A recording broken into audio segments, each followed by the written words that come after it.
Hello, this is Sondra Oster, Baras, bringing you a few words of Bible from the heart of Biblical Israel.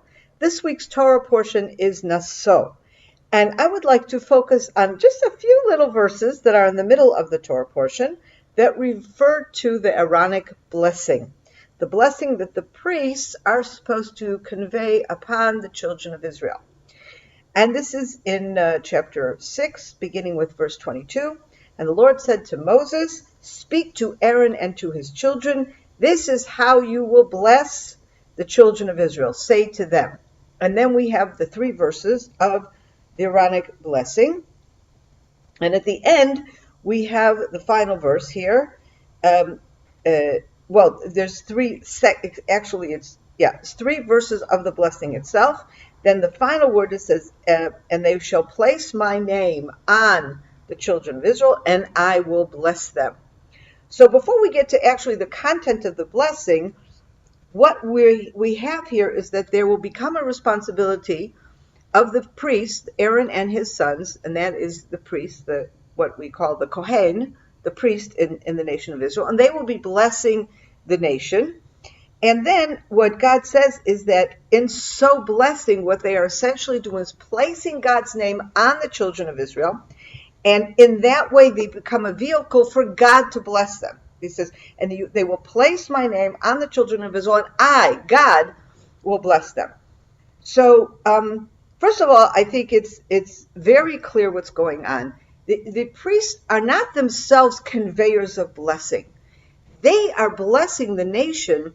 They become a vehicle through which God can bless the nation. And in fact, we see that in the text of the blessing itself. Nowhere does it say, "I bless you," that the priest shall say to, "I am blessing you." What they are saying is that they are requesting that God should bless you. The beginning is, and the Lord will bless you and protect you. Okay? The Lord will shine his face upon you and show you favor. The Lord will carry his face toward you and give you peace. Okay?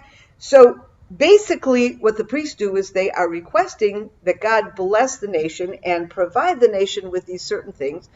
But these things that the actual text of the blessing itself is what God gives to Aaron.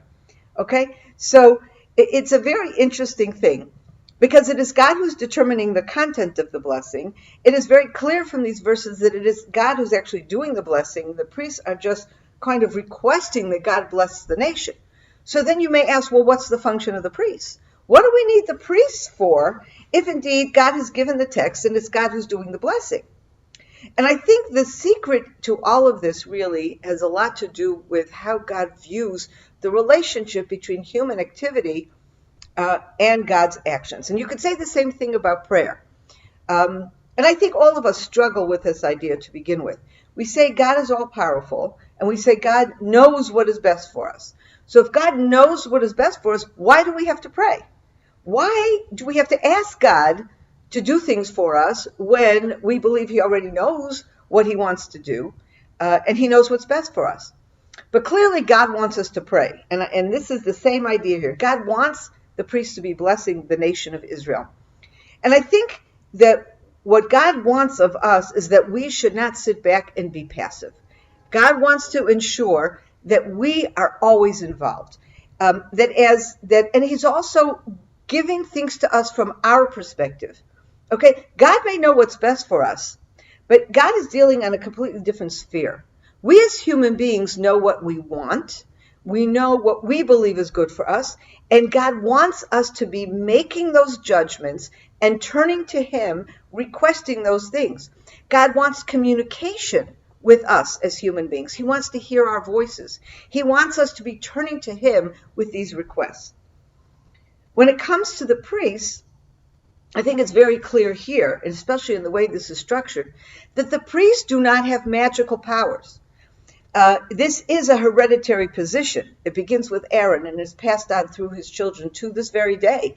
Everyone that you might meet all over the world who has a name that's either Cohen or Katz, these are going to be descendants of Aaron. The tradition of who is a Cohen, who is a priest, who is a descendant of Aaron is the one piece of our ancestry that every single priest, every single Kohen has kept and passed down from father to son. So this has been a very important tradition. But nowhere do we believe that these people are better than the rest of us, or that they have different powers or different capabilities. What we do believe is they have a job, okay? And like every human being, God has given people jobs based upon their abilities or based upon, whatever. In this case, the job is something hereditary. And the fact that it's hereditary actually means that it's not that they all have special powers. It's that God has designated this family with this job, but in essence, it's a job that everybody can do. Because as we all know, if something's hereditary, everybody in a given family are not with the same capabilities, okay? So as soon as something is hereditary, it becomes a job that everybody can do. But God has assigned this particular family and says, I want you to do it.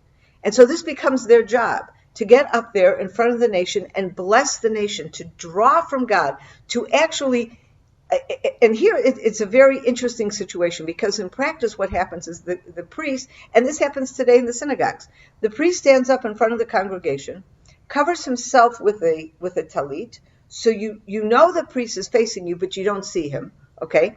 He puts out his arms, and he's actually holding his fingers in a special way.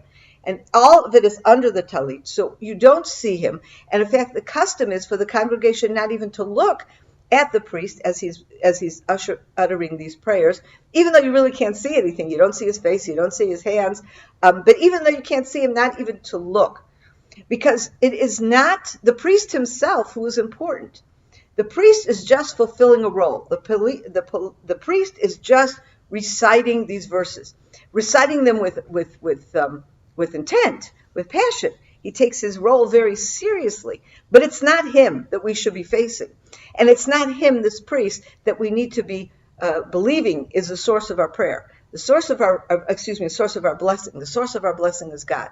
And the priest just has that job to recite these blessings and to remind us of the blessing that God wishes to bestow on us, should we just want to receive it. Okay, so when we're coming before the congregation, when we are welcoming the priest to convey this blessing, what we are actually doing is we're saying, yes, God, we are here ready to receive your blessings. And actually there are some people who will put out their hands in this way in the congregation as if to receive this blessing from God. And what we are stating is that we believe that our blessing is coming from God. It is God who will protect us. It is God who will do good for us, who will find favor with us. It is God who will give us peace. And in the course of all of this, we are talking about relationship. The last parts of each of these 3 parts of the blessing, the last part of each of the blessing is something God will do for us. He will protect us. He will give us favor. He will give us peace. Okay? Very concrete type things. The first part of each of the 3 regards the relationship that we have with God. God will bless us. That is more of a relationship. It's not a specific thing. It is, God is a source of blessing to us. It is part of our relationship. God will shine his face to us. God that will carry his face to us. Both of these indicate a relationship. We turn to God. We want to get close to him, and we ask him to shine his face on us. The priestly blessing is something that is precious to all of us. And in fact, it's not just what the priests say in our synagogues to this very day, but it's a blessing that we also very often recite to our children. Because after all, who doesn't want to be blessed? Who doesn't want to be able to recite to our children or to people we know, hoping that God indeed will bless them as he has promised to bless all of us. Have a wonderful Shabbat. Shabbat Shalom. I hope you enjoyed that video, and we'd like to be sure you're getting all of our video content. So just click on the subscribe button below, as well as on the notification bell, and that way you will have easy access to all our material. We look forward to staying in touch with you. God bless you, and have a wonderful day.